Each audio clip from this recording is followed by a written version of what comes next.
Hello students, twelfth physics के numericals की series को आगे बढ़ाते हुए इस वीडियो में भी हम क्लास 12 सेकेंड फिजिक्स के दो महत्वपूर्ण न्यूमेरिकल्स को सॉल्व करेंगे। स्टूडेंट, जैसा कि आपको पता है कि हमारे चैनल पर इस समय आपको फिजिक्स के numericals step by step solve करवाए जा रहे हैं, जिसमें मैंने आपको फिजिक्स फर्स्ट पार्ट और सेकेंड पार्ट के न्यूमेरिकल्स को बताया। ठीक है, तो अगर आप लोगों ने नहीं देखा है तो चैनल पर अभी आप जाइए और जो इससे पहले वीडियो अपलोड हुआ है उसको आप जाकर देख सकते हैं। ठीक है, इस वीडियो में भी हम दो इम्पॉर्टेंट न्यूमेरिकल्स को सॉल्व करेंगे। आपके बोर्ड एग्जाम में न्यूमेरिकल्स जो है 20 से 25 नंबर का पूछा जाता है, तो न्यूमेरिकल्स को आपको मिस नहीं करना है और अच्छे से स्टेप बाय स्टेप सॉल्व करना है। ठीक है, तो इससे पहले के जो न्यूमेरिकल्स मैंने बताया उसको भी आप जाकर देख सकते हैं, बट इस वीडियो में भी हम दो महत्वपूर्ण न्यूमेरिकल्स को सॉल्व करने वाले हैं जो आपके तरंग प्रकाशिकी और किरण प्रकाशिकी एवं प्रकाशिकी यंत्र चैप्टर से होगा। तो सबसे पहला न्यूमेरिकल हम फर्स्ट चैप्टर से देखेंगे, किरण प्रकाशिकी एवं प्रकाशिकी यंत्र। देखिए न्यूमेरिकल क्या है कि एक दूर दृष्टि दोष वाले मनुष्य का निकट बिंदु आँख से 150 सेंटीमीटर पर है। यदि वह 25 सेंटीमीटर दूर स्थित पुस्तक को पढ़ना चाहता है तो उसे कैसे और कितनी फोकस दूरी का लेंस लगाना होगा। ठीक है, यानी कि क्या कहा जा रहा है कि कोई व्यक्ति है जिसे दूर दृष्टि दोष है।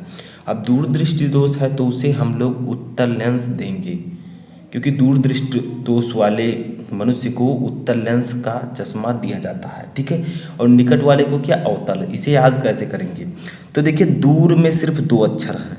ठीक है, और उत्तल में भी लगभग 3.5 अक्षर हैं। ठीक है, अब देखिए निकट में 3 अक्षर हैं। ठीक है, और अवतल में 4 अक्षर हैं। तो यानी कि इसका मतलब क्या हुआ कि जो सबसे कम अक्षर है, ठीक है, उसका हम कम अक्षर वाले से का चश्मा देंगे, लेंस वाला। ठीक है, जिसका ज़्यादा अक्षर है उसको हम ज़्यादा अक्षर वाले से। तो दूर दृष्टि दोष के लिए हम उत्तल लेंस। तो देखिए क्या क्या दिया गया है कि जो मनुष्य है, ठीक है, इस व्यक्ति की आँख का जो निकट बिंदु है वो 150 सेंटीमीटर है। समझ में आया। उसे एक ऐसा लेंस चाहिए जो कि 25 सेंटीमीटर दूर स्थित वस्तु का प्रतिबिंब जो है 150 सेंटीमीटर पर बनाए। तो क्या होगा, इस लेंस के लिए हमें क्या क्या दिया गया है, तो सबसे पहले हमें दिया गया है u। ठीक है, वस्तु की जो दूरी है, स्थिति है, वो है -25 सेंटीमीटर। ठीक है, देखिए दूर स्थित पुस्तक, तो जो वस्तु है वो 25 सेंटीमीटर दूर स्थित है, तो वस्तु की स्थिति u = -25 सेंटीमीटर। ठीक है, ये वस्तु की दूरी है। v कितना दिया गया है, प्रतिबिंब की दूरी, तो -150 सेंटीमीटर। ठीक है, क्योंकि कहा गया है जो वस्तु का प्रतिबिंब है वो 150 सेंटीमीटर पर बने। ठीक है, अब देखिए होगा क्या, हमें निकालना है f की वैल्यू और ये भी बताना है कि ये किस प्रकार का लेंस होगा। तो लेंस तो उत्तल होगा, बट f की वैल्यू कैसे निकालें, तो देखिए लेंस के सूत्र से हम इसकी वैल्यू निकाल सकते हैं, लेंस के सूत्र से। ठीक है, तो लेंस का सूत्र क्या है, 1/f = f क्या है, फोकस दूरी। ठीक है, 1/v - 1/u। ठीक है, ये फार्मूला होता है, आपको पता होना चाहिए। लेंस के सूत्र का फार्मूला यही होता है। ठीक है, अब देखिए 1/f को तो हम सेम ऐसे रहने देंगे यहाँ पर, = 1/v की वैल्यू कितनी है, तो v की वैल्यू मैंने आपको बताई, v = -150। अब आप सोच रहे होंगे कि इनको मैंने माइनस में क्यों लिया। ठीक है, तो उत्तल लेंस की जो वस्तु की स्थिति, दूरी और प्रतिबिंब की दूरी जो होती है इसे हम माइनस में लेते हैं, ऋणात्मक लेते हैं। ठीक है, तो इसीलिए मैंने यहाँ पर माइनस रखा है। ठीक है, समझ में आया। और v की वैल्यू कितनी है, मैंने ऊपर बताया -150, और -1/u की वैल्यू कितनी है, -25 है। ठीक है, तो -25। अब देखिए हमें करना क्या होगा, सिंपली यहाँ से समझिए बहुत ही ईजिली। तो 1/f = देखिए -1/, देखिए इस माइनस को हम ऊपर भी ले जा सकते हैं, सेम चीज़ें हैं। ठीक है, 150 और माइनस क्या हो जाएगा, प्लस हो जाएगा। ठीक है, तो यहाँ पर हम लिख देंगे प्लस, माइनस प्लस 1/25। ठीक है, समझ में आया। अब देखिए 1/f = इसका हम एलसीएम निकाल लेंगे, तो इसका एलसीएम जो होगा आपका वो होगा 150। ठीक है, एलसीएम 150 होगा। तो 150 का 150 में गुणा होगा तो -1 आएगा, और प्लस 25 का 150 से हम करेंगे तो 25 छक्के, ठीक है, 25 का 6 से गुणा करेंगे तो 150, 6 का 1 से तो 6, तो इतना आपका आ गया है, ठीक है। 1/f इक्वल टू, देखिए -1 + 5, यानी कि 1 में से 6 जाएगा, -1 + 6, तो 1 में से 6 जाएगा तो कितना बचेगा 5, लेकिन प्लस में बचेगा, क्यों? क्योंकि -1 है, जो 1 है वो 6 से छोटा है, ठीक है। तो अगर पीछे वाला गिनती बड़ा है तो हम इसे प्लस में लिखेंगे, तो 5/150, ठीक है। अब उल्टा कर देंगे, तिरछा गुणा, इसका इससे, इसका इससे, तो 5f इक्वल टू 150, ठीक है। अब देखिए f इक्वल टू कितना आ जाएगा, यहाँ से सिंपल है, निकाल सकते हैं, 150/5, जब इन दोनों को डिवाइड करेंगे तो आपका आएगा 30, ठीक है। काट देंगे इन दोनों को तो f इक्वल टू 30 सेंटीमीटर, वो भी प्लस में, ठीक है। तो जो 30 सेंटीमीटर आएगा वो प्लस में आएगा, तो यानी कि इसकी फोकस दूरी जो है प्लस में आई, तो ये क्या होगा, उत्तल लेंस होगा, ठीक है। दूर दृष्टि दोष के लिए उत्तल लेंस का यूज करते हैं। तो f जो फोकस दूरी है वो 30 सेंटीमीटर आपकी यहाँ पर आ चुकी है, और यही पूछा गया था कि जो दूर दृष्टि दोष वाला व्यक्ति है वो 150 सेंटीमीटर पर जो वस्तु रखी है, ठीक है, 25 सेंटीमीटर दूर स्थित वस्तु को पढ़ना चाहता है, उसे कैसे और कितनी फोकस दूरी का लेंस लगाना होगा, ठीक है। तो उसे जो है स्टूडेंट 30 सेंटीमीटर फोकस दूरी का लेंस लगाना होगा। तो ये आपका आंसर आ चुका है।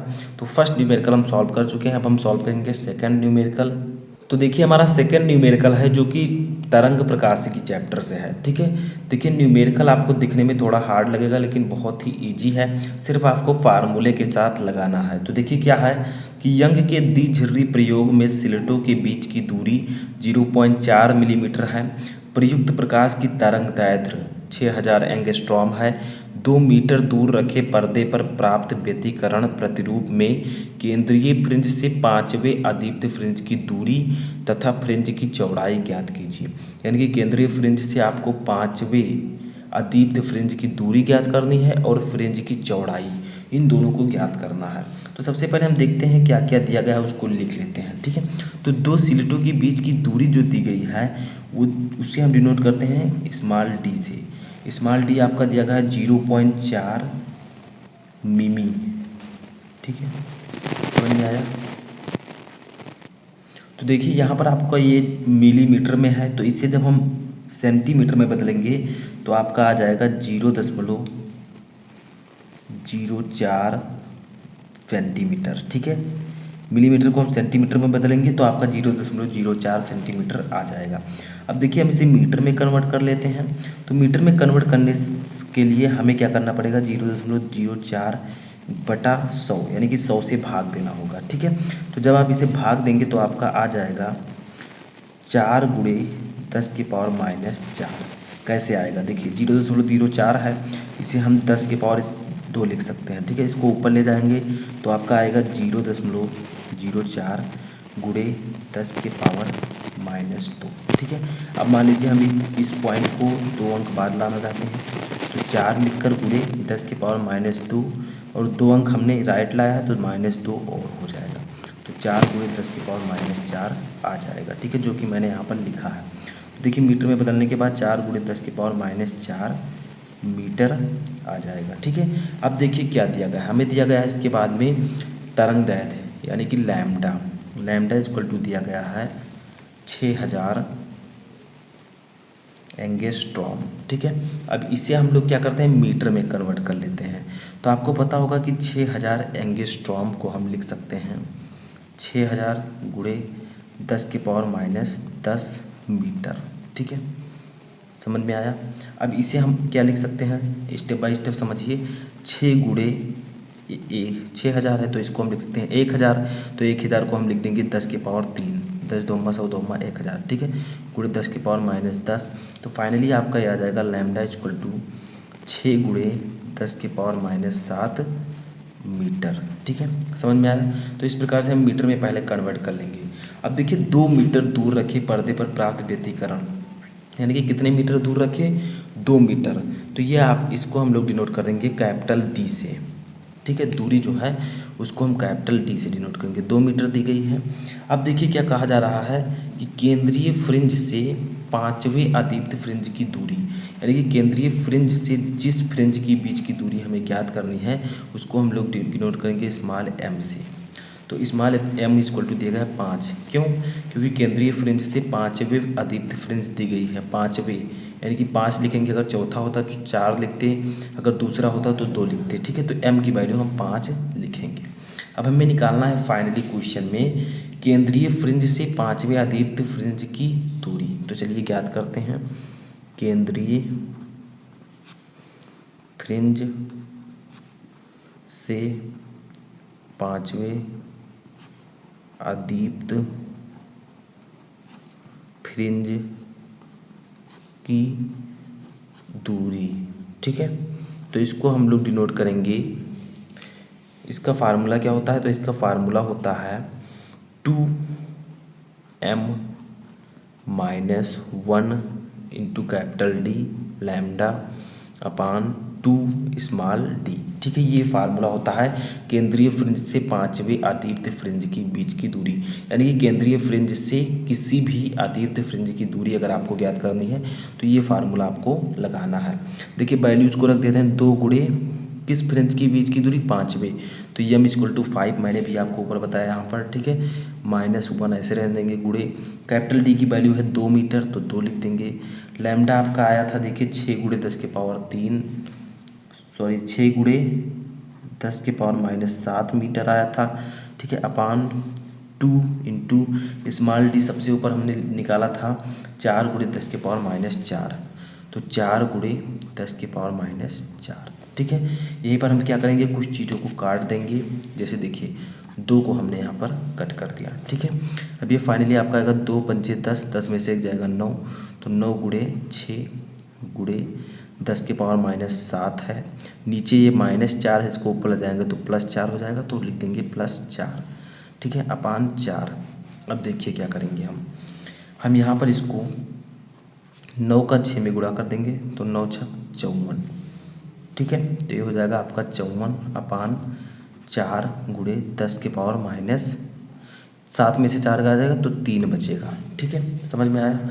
अब देखिए हम करते क्या है, इसको 54 और 4 को डिवाइड कर देते हैं, 54 को 4 से, तो आपका आ जाएगा 13.5, ठीक है, गुणे 10 के पावर -3 मीटर, ठीक है। क्यों?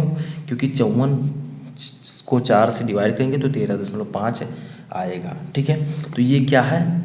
ये है आपका केंद्रीय फ्रिंज से 5वें अदीप्त फ्रिंज की दूरी आपकी 13.5 गुणे 10 के पावर -3 आ चुकी है, ठीक है। तो यहाँ पर आप लिख सकते हैं केंद्रीय फ्रिंज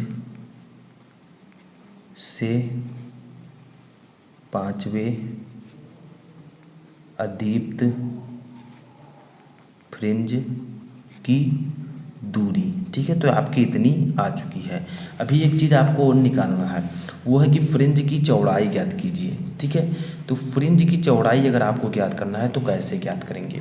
तो फ्रिंज की चौड़ाई का एक फार्मूला होता है, उसको याद रखिएगा।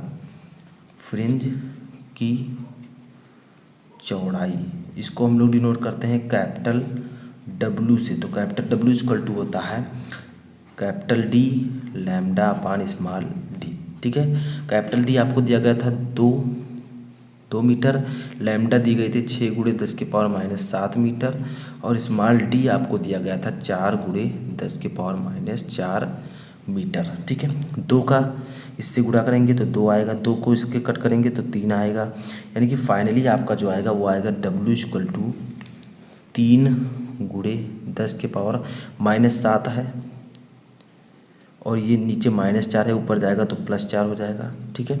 तो ये आपका आ जाएगा W इक्वल टू 3 गुणे 10 के पावर -3 मीटर, ठीक है, जो कि फ्रिंज की चौड़ाई आ चुकी है।